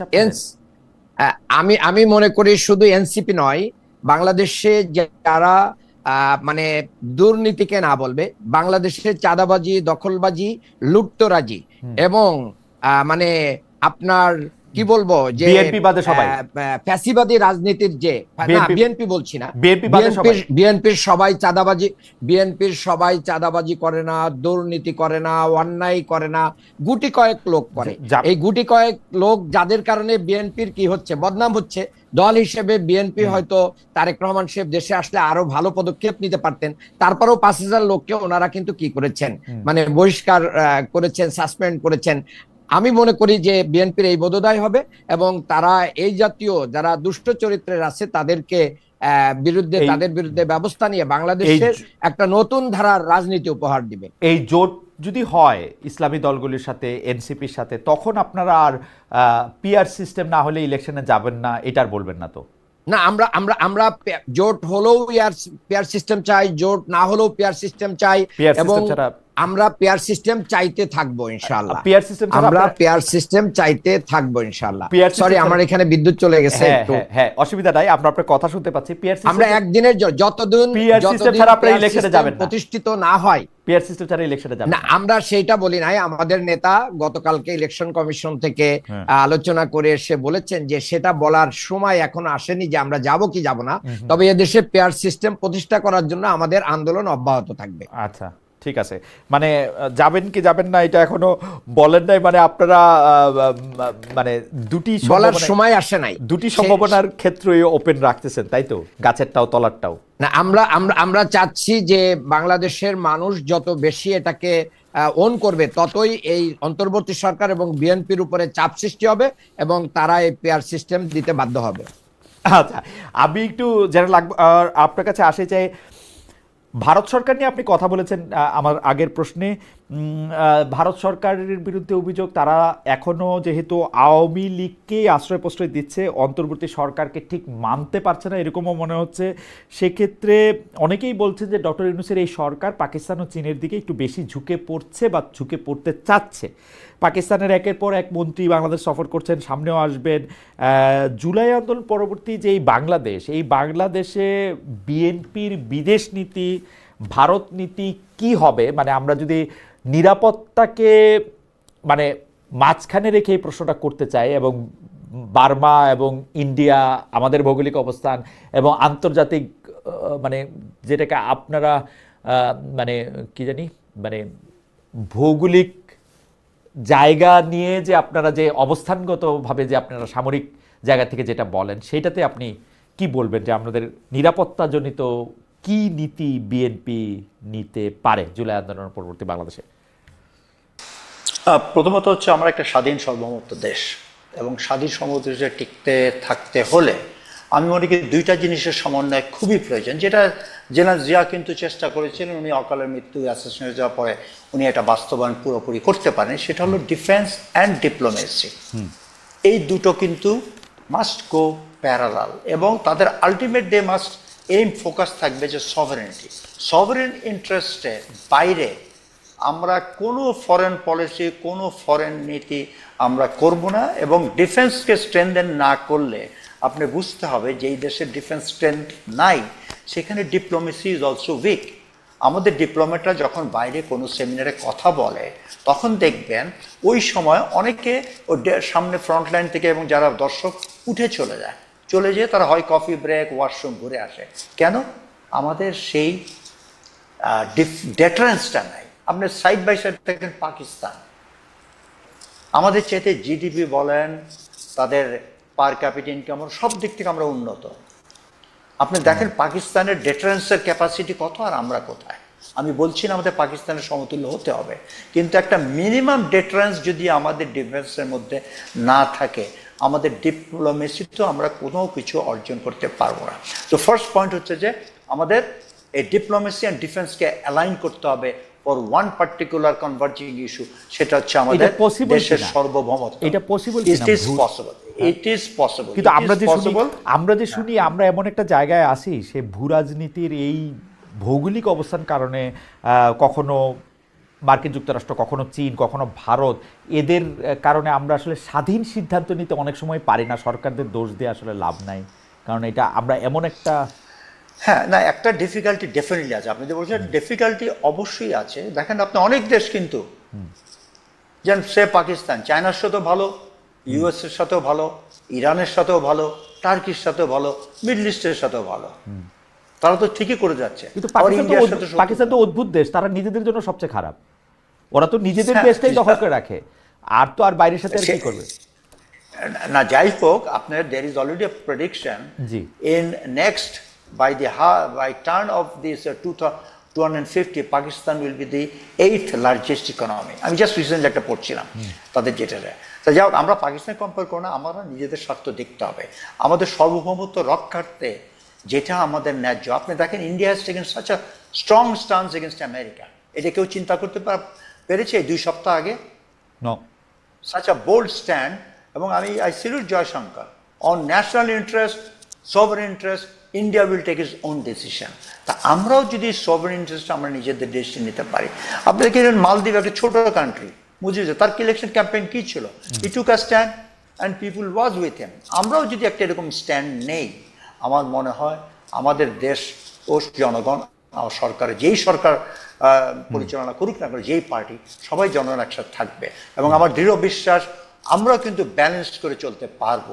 এবং সেই ব্যালেন্স যদি করতে পারি, আমরা অবশ্যই আমরা মাথা উঁচু করে একটা স্বাধীন সমুদ্র দেশ হিসাবে দাঁড়াতে পারবো।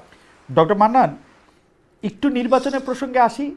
যে নির্বাচনটা আপনারা আমার ধারণা যে কোনো একটা ব্যবস্থায় জামাতে ইসলামী নির্বাচনে যাবে, জামাতে ইসলামী নির্বাচনমুখী দল, সেটা পেয়ার হোক বা না হোক, সেটা আমার ধারণা। তো সেই ক্ষেত্রে আপনারা যখন জনগণের কাছে নির্বাচনের উদ্দেশ্যে যাবেন, আপনার কাছে কি মনে হয় যে মুক্তিযুদ্ধের ইস্যুটা, মুক্তিযুদ্ধের সময় আপনাদের অবস্থানকালীন ইস্যুটা, অবস্থার ইস্যুটা, এইটা কি কোনো একটা গুরুত্বপূর্ণ ইস্যু হইতে পারে? এখন যেমন আবার মানে হঠাৎ করে কেউ কেউ শহীদের সংখ্যা ধরে একটা কথা তুলতেছেন, কেউ কেউ মুক্তিযুদ্ধ আসলে কি করেছে, কেন হয়েছে, ভালো হয়েছে কি খারাপ হয়েছে সেগুলি আসছে, সেটাকে আপনাদের ডিল করতে হইতে পারে। ডিল করতে হইলে আপনারা এটাকে কিভাবে ডিল করবেন? জি ধন্যবাদ। দেখেন, মুক্তিযুদ্ধ বা 1971 কি আপনাদের জন্য, এটাকে আমি একটা কি বলবো, এটাকে আপনাদের জন্য একটা কুইক স্যান্ড, মানে চোরাবালি না, এটা ঠিক আছে আপনাদের জন্য? না না, আমি মনে করি যে সেই জায়গা থেকে বাংলাদেশের মানুষ জামাত ইসলামীকে উত্তীর্ণ করে দিয়েছে, যার মাধ্যমে যখন শেখ হাসিনা বলেছে যে রাজাকারের নাতিপুতিরা চাকরি পাবে, তখন কিন্তু বাংলাদেশে একটা অগ্নিস্ফুলিঙ্গ হয়েছে। এক, আর বাংলাদেশের অবস্থিত জামাত ইসলামী শিবিরের লোকদেরকে এই দেশের জনগণ, আমাদের যারা প্রতিবেশী, আমাদের আত্মীয়, তারা আমাদের আচার আচরণ, চরিত্র, তাহজিব, তামাদ্দুন ইত্যাদি দেখে ইতিমধ্যেই তারা এটা বিশ্বাস করতে পেরেছে যে এরাই একমাত্র দুর্নীতিমুক্ত দল এবং এদের কাছে বাংলাদেশ নিরাপদ, এরা দেশপ্রেমিক। আরো অনেকেই আছে, কিন্তু আমাদের সম্পর্কে যে ভুল ধারণা সেটা ভেঙে গেছে। এবং সম্প্রতি বাংলাদেশের সুপ্রিম কোর্ট থেকে যে একটা রায় এসেছে, যেটা ট্রাইব্যুনাল মানে অন্যায়ভাবে জুডিশিয়াল কিলিং করেছিল আমাদের নেতৃবৃন্দকে, সেখান থেকে এটিএম আজহারুল ইসলাম বের হয়ে আসার মাধ্যম দিয়ে সর্বোচ্চ আদালত থেকে এটা প্রতীয়মান হয়েছে যে জামাত ইসলামী মূলত একটা জুডিশিয়াল কিলিং এর শিকার হয়েছিল। এরকম জায়গা থেকে এখন আপনি যতগুলো জরিপ দেখবেন, জুডিশিয়াল কিলিং বা ওই বিচার বা ট্রাইব্যুনালের কথা যদি আপনি বাদ দেন, আপনাদের জন্য 1971 ডিল করা কি সহজ? কারণ আপনারা তো সহজভাবে 1971-এর জন্য আপনাদের রাজনৈতিক অবস্থান ভুল বলে বা সেই সময়কার অবস্থানের জায়গা বলে আপনারা তো এটা নিয়ে কথা বলেন না। 1971 প্রসঙ্গে আপনারা একটু চুপ থাকে। আমরা না চুপ থাকি না, আমি তো কথা বলছি এবং আমরা বিভিন্ন জায়গায় কথা বলছি। আমাদের নতুন প্রজন্ম যারা, আমরা কথা বলছি, তারা রশিদ মিনাজের নিয়ে, আপনাদের নতুন প্রজন্ম রশিদ মিনাজের কথা বলে। ভাই শোনেন, আপনি তো শুধু রশিদ মিনাজের কথা বললেন, সেখানে আমাদের সাদুক কাইমের কথা বললেন না, ফরহাদের কথা বললেন না, আমাদের তন্নির কথা, জুমার কথা বললেন না, তাকেও তো আমরা মনোনয়ন দিয়েছি। আচ্ছা বললাম, বললাম সাদিক কাইমের কথা বললাম, মেধাবীদেরকে, আর ফরহাদের কথা বললাম, জুমার কথা বললাম এবং আমি স্বীকার করলাম তাদের একটা গুরুত্বপূর্ণ ভূমিকা ছিল। সাখাত জাকারিয়া যে ঢাকা বিশ্ববিদ্যালয়ে ভর্তি পরীক্ষায় ফার্স্ট হয়েছে, সেরকম একজন মেধাবীকে নেতৃত্ব। হ্যাঁ, তাহলে আমরা সমন্বয় করার জন্য আমরা বাংলাদেশি মানুষদেরকে নিয়েই চলতে হবে। এর ভিতরে আমাদের ত্রুটি বিচ্যুতি থাকতে পারে, সেই ত্রুটি বিচ্যুতি আমরা আমাদের চোখে আসলে এগুলো আমরা সংশোধনের জন্য প্রস্তুত। আর যে কথাটি আপনাকে একজন দর্শক বলেছে ইসরায়েল বা আপনাকেও ইসরায়েলের পক্ষভুক্ত করেছে, আমি মনে করি আমি জামাতের পক্ষভুক্ত, সেজন্য আমিও ইসরায়েলের পক্ষভুক্ত। নিম্নমানের যারা, আপনি হচ্ছেন উচ্চমানের, আমি হচ্ছি নিম্নমানের। বাংলা শোনেন, বাংলাদেশে এটা একটা চালিয়ে দেওয়ার রাজনীতি আছে, চালিয়ে দাও। জামাত শিবিরের ক্ষেত্রে অনেক কিছু চালিয়ে দেওয়া যায়, কেউ পক্ষে না গেলে তাকে জামাত শিবির বলে দিলে একটা বড় ধরনের স্পেস পাওয়া যায়। আমি মনে করি যে এটা সেরকম একটা কিছু।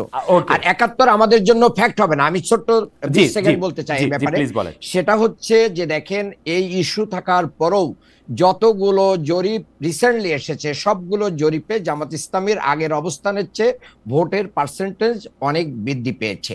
এটা বাংলাদেশে দীর্ঘদিন থেকে বাংলাদেশ জামাত ইসলামীর আদর্শবাদী রাজনীতির কারণেই হয়েছে এবং সকল প্রতিকূলতার বিরুদ্ধে দাঁড়িয়ে আমরা এদেশেই অবস্থান করেছি, এদেশের মানুষের সাথে থেকেছি, মাটির সাথে ছেড়েছি, আমরা এই দেশকেই অন করেছি। ওকে, আমরা যে প্রশ্নটি এখন জেনারেল আকবরকে আমরা শুনতে পাচ্ছি না। জেনারেল আকবরের কি সংযোগটা কি শোনা যাচ্ছে না? এখন শোনা যাচ্ছে। জেনারেল আকবর আপনি কি? জি বলেন প্লিজ। আমি একটা কথাই বলতে চাই ডক্টর মান্নানকে আশ্বস্ত করার জন্য যে ইনশাল্লাহ ইলেকশন হবে এবং ইনশাল্লাহ জামাত ইসলামও ইলেকশনে অংশগ্রহণ করবে। যে আমার খুবই আশাবাদী, আমার মনে হয় যে আমিও জেনারেল আকবরের সাথে একই সাথে আশাবাদী যে আমার কাছে, আমি মান্নান সাহেব আপনার কাছে আসবো, ডক্টর মান্নান আমি আপনার কাছে আসবো। আমি নির্বাচনের প্রসঙ্গে আমার শেষ প্রশ্ন, আমি যে প্রশ্ন জেনারেল আকবরকে করতেছি সেই প্রশ্নটা আসলে ডক্টর মান্নানের জন্য, কিন্তু জেনারেল আকবরকে শুনে আমরা ডক্টর মান্নানের কাছে আসি। আমরা কিন্তু মনে করি যে ইলেকশনটা ডক্টর ইউনূস যে পায়া সুইচটি রেখেছেন যে এটি একটি উৎসবমুখর পরিবেশে সব মানুষের অংশগ্রহণে একটি ভালো নির্বাচন হবে, আমরাও এটি মনে করি যে এটি একটি সব মানুষের অংশগ্রহণে। আওয়ামী লীগের লোকজন এখনই আমাকে বলবে আওয়ামী লীগের কথা বলেন না কেন, আওয়ামী লীগের নির্বাচনে অংশগ্রহণ করার কোনো উপায় আমি দেখি না। সেজন্য আমি বলতেছি যে আওয়ামী লীগ বাদে বা আওয়ামী লীগের দল বাদে সব মানুষের অংশগ্রহণে একটি নির্বাচন হবে। কিন্তু সেই নির্বাচনটি আসলে সুষ্ঠু এবং নিরাপদ হবে কিনা সেটি আপনি আসলে কি মনে করেন, এবং সেই নিরাপত্তা বজায় রাখার সক্ষমতা এই সরকারের আছে কিনা জেনারেল আকবর? একই প্রশ্ন আমি ডক্টর মান্নান। জি জি, থ্যাংক ইউ ভেরি মাচ। আমি মনে করি দুটো ইনস্টিটিউশন বর্তমান পরিপ্রেক্ষিতে যদি ঠিক থাকে, একটা হচ্ছে ইলেকশন কমিশন। ইলেকশন কিন্তু অনেক তাদের লজ অ্যান্ড বাইলজ আছে, সেই লজ অ্যান্ড বাইলজগুলো যদি তারা ঠিক মতন প্রয়োগ করে তাহলে ইলেকশন সুষ্ঠু হবে।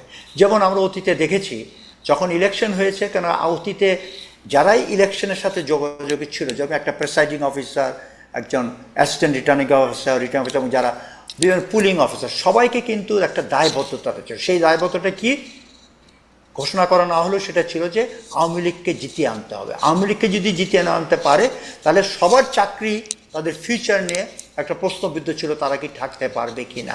এখন সেই দায়বদ্ধতা নাই, এবং যেহেতু নাই আমি মনে করি ব্যুরোক্রেসি, ইলেকশন কমিশন যারা থাকবে সবাই আমার মনে হয় তারা ঠিক মতন একটা ইলেকশন যাতে হয়। কিন্তু জানা আকবর, আপনার মনে হয় না যে তারা বিএনপিকে জিতে আনতে চাবে? কারণ তারা দেখবে যে বিএনপি বড় দল, জিতে আনলে পরে আমি বলতে পারবো আওয়ামী লীগের মতো আমি তো ওইটার মধ্যে ছিলাম, রিটার্নিং অফিসার, আমি আপনাকে জিততে সাহায্য করেছি এমপি সাহেব। Right, I will answer to that also. আমি সেটাও বলবো। আমার কথা হচ্ছে যে এইখানে একটা বিএনপির বড় দায়িত্ব আছে। আমি মনে করি বিএনপি শুড ডিক্লেয়ার ওপেনলি, মানে বিএনপি এখন যে আওয়াজ দেখা যাচ্ছে বিএনপি সরকার গঠন করবে ইনশাআল্লাহ। যেহেতু সরকার গঠন করবে, ওয়াই শ্যাল ইউ অ্যাকসেপ্ট? না, হাসিনা তো ইলেকশন না করেও ক্ষমতায় এসে ওই একই অপবাদ পেয়েছে। কেন বিএনপি ইলেকশনে জেতার সম্ভাবনা আছে, কেন অপবাদ নেবে? এরা বিএনপি শুড ডিক্লেয়ার ওপেনলি, যেখানে রিগিং হবে উই ওয়ান্ট দ্যাট রি ইলেকশন অফ দ্যাট সেন্টার। এবং এরকম একটা যদি বিএনপির ওপেন ডিক্লারেশন করে, আমি নিশ্চিত এই ইলেকশন সবচেয়ে বাংলাদেশের সবচেয়ে সুন্দর ইলেকশন হবে। আমার মনে হয় যে এটা তো আপনার মানে কনক্লুডিং রিমার্ক হিসেবে এটা খুবই প্রণিধানযোগ্য। আমরা ডক্টর মান্নানকে একটু শুনতে চাই। ডক্টর মান্নান, আপনার এই প্রসঙ্গে বক্তব্য দিয়ে আমরা শেষ করবো। আপনি যদি এর আগে যা বলতে চেয়েছিলেন তা দিয়েও শুরু করতে পারেন। জি জি, আমি এগুলো বলতে চাই না, এটাই বলতে চাই যে দেখেন, বাংলাদেশের সুষ্ঠু নির্বাচনের জন্য যতগুলো এজেন্সি এখানে ইনভলভ হয়, সেই এজেন্সিগুলোর ভিতরে যারা মানে ল এনফোর্সমেন্টের সাথে জড়িত, police, RAB, BGB, army, answer etcetera, এই প্রতিষ্ঠানগুলো ইতিমধ্যে যে পুলিশের অবস্থা কি এটা বাংলাদেশে 5ই আগস্টের পরে সবাই জানেন। র্যাব তার আগেই রেড মার্কে চলে গেছে, ব্ল্যাক লিস্টে চলে গেছে, তাদের অবস্থান কি? বিজিবির অবস্থাও অনেকটা প্রশ্নবিদ্ধ করে গেছেন জেনারেল আজিজ। এরপরে আনসার, তারা বিভিন্ন আন্দোলন সংগ্রাম করে এদেশের মানুষের মানে সেই আস্থাটা অর্জন করতে পারেন নাই।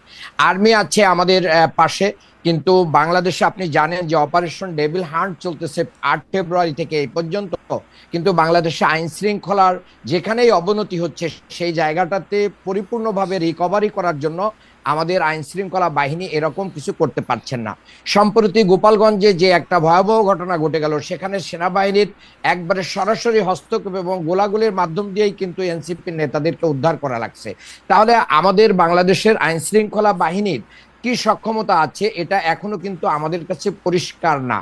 2 নম্বর কথা হচ্ছে যে আমাদের আরো যে জায়গাগুলো আছে, যে বিজিএফআই সহ, তার মানে তো জামাতে ইসলামী তো একদম স্পষ্ট এই কথাগুলি আমি আপনাদের শীর্ষ নেতৃবৃন্দের কাছেও শুনি। আপনারা তো ইলেকশন আগামী 3-4 বছরে হইতে পারবে এরকমই তো মনে করেন না? এখানে আরেকটা প্রশ্ন খুব ইম্পর্টেন্ট, সেটা ভাই একটু বলেছেন, কিন্তু আমি সেটাকে আরেকটু, যেখানে আমাদের হাবিব ভাইরা বলেন যে দাড়িপাল্লায় ভোট দিলে তার জিহ্বা কেটে নেওয়া হবে, অমুককে দেখে নেওয়া হবে, অমুককে এই করা হবে, তো প্রশাসন তো যদি মনে করে যে বিএনপি ক্ষমতায় চলে আসছে, তাহলে তো তারা আরো 2 পা, মানে এটা একটা নিয়ম আছে যে তুমি যদি 1 পা আসো আমি 10 পা যাব, তো বিএনপি এই কথা বলার অর্থ হচ্ছে যে প্রশাসনের সকল কিছু আরো 10 পায়ে গিয়ে বিএনপির দিকে যাবে। তাহলে সুষ্ঠু নির্বাচনের ক্ষেত্রে বিএনপি একটা বড় অন্তরায় হিসেবে দাঁড়াচ্ছে, তাদের অ্যাক্টিভিটিস, তাদের কর্মকাণ্ড। কারণ বিএনপির দ্বারা যত অন্যায় হচ্ছে, চাঁদাবাজি হচ্ছে, লুটতরাজ হচ্ছে, খুন হচ্ছে এবং অন্যান্য অবিচার হচ্ছে, সেইগুলো বাংলাদেশের আইন শৃঙ্খলা বাহিনী এখনো পর্যন্ত নিরপেক্ষভাবে কোনো অ্যাকশন নিতে পারছে না।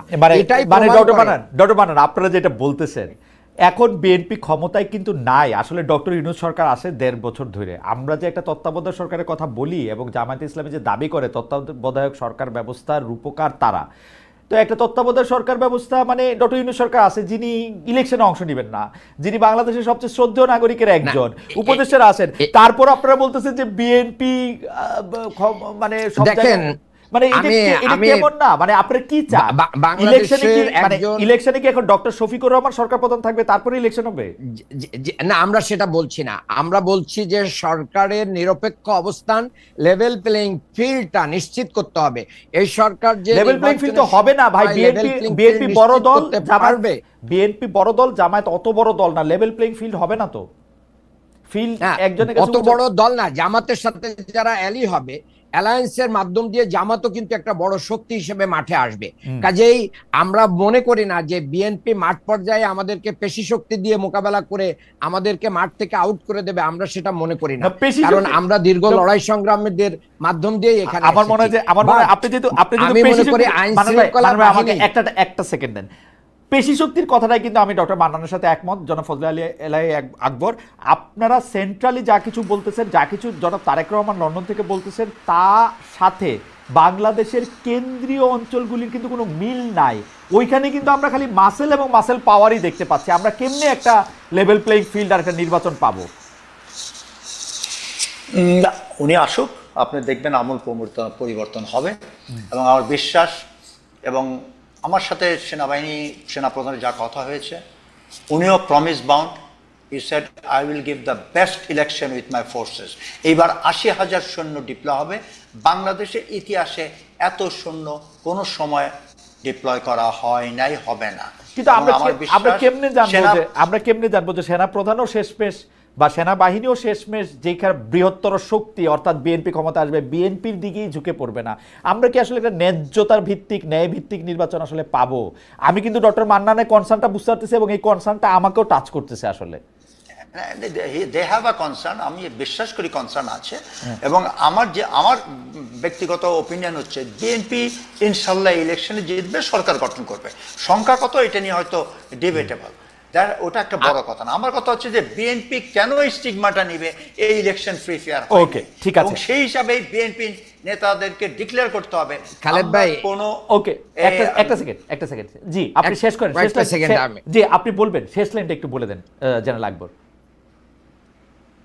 যে আমি সেটা বলছি, বিএনপি এই স্টিগমাটা নেওয়ার কোনো প্রয়োজন নাই। এবং যেহেতু প্রয়োজন নাই, BNP should declare that we want a free fair election, participation by all, এবং এখানে যেখানে গোলমাল হবে সেখানে আমরা রি ইলেকশন চাই। ওকে, ঠিক আছে। জি ডক্টর মান্নান, আপনি বলেন। জি, আমি এই ভাইয়ের সাথে এতক্ষণ অনেক কথাই বললাম, কিন্তু আমি লাস্ট কথায় ভাইয়ের সাথে একটু দ্বিমত পোষণ করছি যে বিএনপি ক্ষমতায় আসবে, এই কথাটাই হচ্ছে আগামী নির্বাচনের জন্য একটা প্রধান বাধা এবং অন্তরায়। আমি মনে করি জনগণ সেটা ভাবছে না। আপনারা জনগণের ডোর টু ডোর যেতে পারেন। বিএনপির অত্যাচার নির্যাতনে জনগণের নাবিশ্বাস উঠে গেছে, হয়তোবা তাদের পেশি শক্তির কারণে জনগণ এখন মুখে বলতে পারছে না। জনগণ আবার আমার মনে হয় সকল পলিটিক্যাল পার্টি তারা ক্ষমতায় আসবে মনে করেই নির্বাচনে অংশগ্রহণ করে। এনসিপির মধ্যেও আসলে ভবিষ্যতের প্রধানমন্ত্রী দেখতে পান আমাদের সরকারে যারা আছেন তারা। জামাতে ইসলামী তো দেখতেই পায়। আরেকটা বিষয় খালেদ ভাই, জি, আজকে একজন উপদেষ্টার পিতা একটা মানে ইউনিয়ন বিএনপির কিন্তু নির্বাচিত প্রতিনিধি হয়েছেন। এগুলো কি আলামত বহন করে? তার মানে কি ভিতরে ভিতরে বিএনপির সাথে উপদেষ্টা পরিষদের কোনো আলাপ আলোচনা চলছে কিনা পর্দার অন্তরালে? এটা ভাই বলতে পারবেন। সেনাপ্রধানের কথা বললেন না, কিছুতেই কিছু হবে না। আমি ডক্টর মান্নান, জেনারেল আকবর এখানে আছেন, আমি স্মরণ করে দিতে চাই যে আমরা আসলে গত 15 বছরে এত ডেসপারেট হয়েছিলাম। আমার মনে আছে আমি 2 বছর আগে একবার বলেছিলাম যে শেখ হাসিনা মাননীয় প্রধানমন্ত্রী, আপনি স্টেপ ডাউন করে শেখ রেহানাকে বানান প্রধান নির্বাচন কমিশনার, তারপরে ইলেকশনে আসেন, তাও হারবেন। কারণ সরকার প্রধান ম্যাটার করে আসলে। এবং আমরা ডক্টর ইউনূসের উপর আস্থা রাখতে চাই যে তিনি একটা সত্যিকারের ভালো ইলেকশন করবেন। আমি জানি না মানে বিএনপি কতটা ভিতরে ভিতরে কতটা মানে ডালপালা মেলে কত শক্তিশালী হয়েছে। কিন্তু আমরা ঐক্যমত্য কমিশনে যেগুলো দেখেছি, অনেকগুলো গুরুত্বপূর্ণ ইস্যুতে বিএনপি নোট অফ ডিসেন্ট দিয়ে রেখেছেন। এই আপনারাও জায়গাতে ক্ষমতায় যাওয়ার ব্যাপারে মানান ভাই, আপনারাও ক্ষমতা যাওয়ার ব্যাপারে 80% নিশ্চিত হলে আপনারাও এই নোট অফ ডিসেন্ট দিতেন। বিএনপি অনেক কিছু বেশি মানছে আমার কাছে মনে হয়েছে। না বেশি মানে নাই, সাংবিধানিক প্রতিষ্ঠানগুলোর ব্যাপারে তারা আগের অবস্থানে। আপনি আমারে দেখান 10 বছরের বেশি নির্বাচিত হইতে পারবে না, তারপরে হচ্ছে আরো একটা কি জানি একটা কঠিন জিনিস তারা মাইনা বসে রয়েছে। তো এর বেশি নির্বাচন কমিশন এবং প্রধানমন্ত্রী বিচার বিভাগ যে মানছে তো আর কি করবেন না, মানছে। কিন্তু আমাদের যে রক্ত এবং ত্যাগ, এটা দিয়ে এতটুকু অর্জনকে আমরা যথেষ্ট মনে করি না। আমরা একটা বড় ধরনের একটা পরিবর্তন চাই, দেশের জনগণ সেটা চাচ্ছে। আমার মনে হয় যে জনগণ চাইতেছে কিনা সেটা ভোটের ইয়েতেই বোঝা যাবে। তবে ভোটটা ভালো মতো হোক। আমাদের একজন দর্শক, তিনি উস্তাদ, ওনার নাম, তিনি লিখছেন ওয়েলসেস লান্ড মোস্টে জামাতে ইসলামী আলস ফর উইলজ বিহালতেন। জার্মান ভাষায় উনি জানতে চেয়েছেন যে কোন দেশের মডেলে জামাতে ইসলামী আসলে তার মানে কোন দেশের মডেলে জামাতে ইসলামী তার নিজেকে দেখতে চায়। যাই হোক, সেটা নিয়ে আমরা নিশ্চয়ই আরেকদিন আলোচনা করতে পারবো। জার্মান একটা কমেন্ট দেখে ঠিক অনুবাদ করলাম কিনা এখন আবার বুঝতেছি না। ঠিক আছে, আমরা আমাদের দেশের জন্য উপযোগী মডেলটাকে আমরা সবাই মিলে গ্রহণ করব। অনেক আপনাদের দুজনকে অনেক ধন্যবাদ। জেনারেল ফজলে এলাহি আকবর, অনেকগুলি বিষয় নিয়ে আপনার মতামত নিশ্চয়ই অনেকের মতামত বা অনেকের দ্বিধা পরিষ্কার করবে। ডক্টর মান্নানও তার অবস্থান খুব সুন্দর করে তুলে ধরেছেন। আমরা খুবই আলোকিত হয়েছে। অনেক দর্শক ছিলেন আমাদের সঙ্গে। আপনাদের দুজনকে অনেক অনেক অনেক ধন্যবাদ।